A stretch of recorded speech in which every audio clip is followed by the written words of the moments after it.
გამარჯობა, ეს არის გაცემა გვერდიდან და მე ვარ დავით კალანდია. ანი ნადარეიშვილმა ბრძანა ბაჩო ახალაიამ ტრის ჯინაზე კარგად არისო.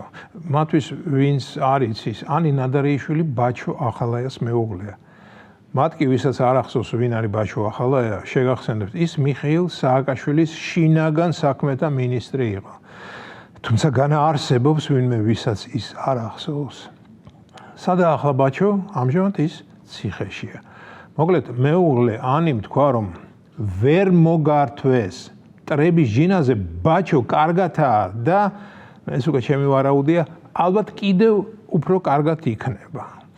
ის რომ ახალაია თავს კარგად გრძნობს გასაკვირი სულაც არ არის. ახლა ისეთი დროა ციხეში ცუდად მხოლოდ ბუნებრივი მიზეზით შეიძლება გახდე. თუ კორონავირუსი შეგეყარა, გულძმარვამ შემოგიტია ან ფეხბურთის ყურებისას ფეხი იღრძე. ხელოვნურად კი იქ არავინ ხდება ცუდად, გამგები გაიგებს, რასაც გულისხმობ. ბაჩო ახალაია ხელოვნურად ცუდად რომ გამხდარიყო, ის თავისივე დროინდელ ციხეში უნდა მოხვედრილიყო და საკუთარ ჯალათებთან ქონოდა მჭიდრო კონტაქტი. ანი ნადარეიშვილის საყურადღებოდ კი ვიტყვი მტერს მისი შეუდარებელი ბაჩოს ცუდად გახტომა რომ ნდომებოდა, ამას როგორმე მოახერხებდა, მაგრამ მტერი ამას არ კადრულობს, რადგან ის ნაცი არ არის. ახალაია სააკაშვილის დროს საჯარო ახსრულების დეპარტამენტის უფროსიც იყო და სწორედ მაშინ გამოავლინა მთელი თავისი ნიჭი.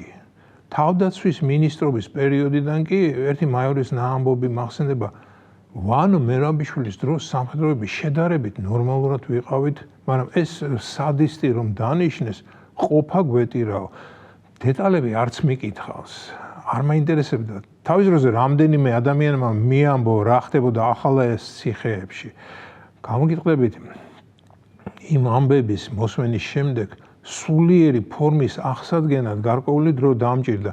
დღესაც კი როცა ეს დეტალები მახსენდება, თვალი უნებურად თამაშს მიწყებს. კლასიკური გაგებით მერაბიშვილი კარგი გამომძიებელი იყო, ახალაია კი უბრალოდ ცუდი. ხშირად მიჩნდება კითხვა. ამდენი დაფარული სიბოროტე ჩვენს ხალხში საბჭოთა კავშირის დროსაც იყო თუ მისმა დანგრევამ იმოქმედა ასე ფსიქიკაზე.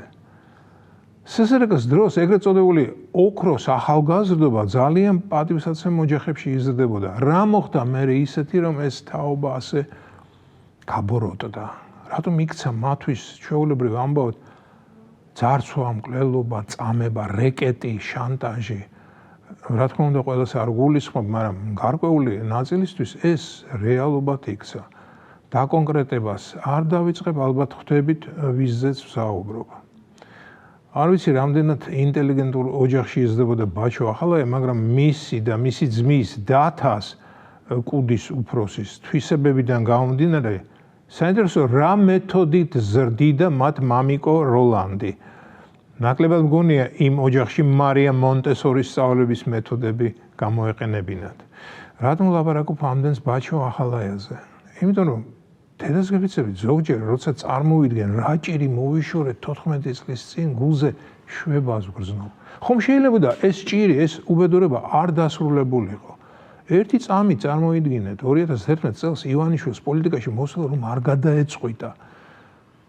მახსოვს ჩემი მაშინდელი ნიჰილიზმი ძალიან დადრგუნული ვიყავი, თუმცა თავს აქტიურ დისიდენტად არასდროს მივემჩნევდი. იმ დროსაც სოციალურ ქსელში პატარა მინიატიურებს ვწერდი და ეზოპეს ენით გადმოვცემდი იმ ემოციებს, რასაც სააკაშვილის დესპოტური რეჟიმის ყურება მიჩენდა. ისიც მახსოვს ერთხელ შორეული ნაცნობის პირით როგორ შემომითვალეს მორჩი მაიმუნობას, თორემ სადარბაზოში დახვდები და საკუთარ ნეკნებს გადაგათვლევინებთო. არ ვაზრიადებ, ასეთი რამეც ყოფილა. როგორ დასრულდებოდა ეს ყველაფერი, ვერც კი ვხვდები. ფაქტია, სააკაშვილი თავისი ნებით არ წავიდოდა. ეს კი ნიშნავს, რომ ახალაები, მერაბიშვილები, კალმახელიძეები, ზღულაძეები, კეზერაშვილები და სხვანი, რომელთა სახელი იყო ლეგიონი, დღესაც აქ იქნებოდა.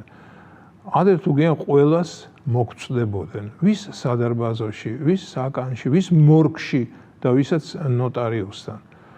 ბოროტი და სასტიკი ადამიანი არ ვარ მეგობრებო, მაგრამ ის რომ ბაჩო ახალაია დღეს ციხეშია, მიხარია. ერთ რამესაც გეტყვით, ონტ ჩუმად. უფრო გამიხარდებოდა ბაჩო ახალაია თავისივე დროინდელ ციხეში რომ მოხვედრილიყო. კეისარს კეისრისა. რატომ? იმიტომ რომ მახსოვს როგორი გამოვიდა საპატიმრობდან სულხან მოლაშვილი და ხედავ როგორი გაღიმებულები და გავარდისფერებულები გამოდიან დღეს ახალაია და მისი მსგავსნი. ეს იყო გადაცემა გვერდიდან და მე ვარ დავით კალანდია.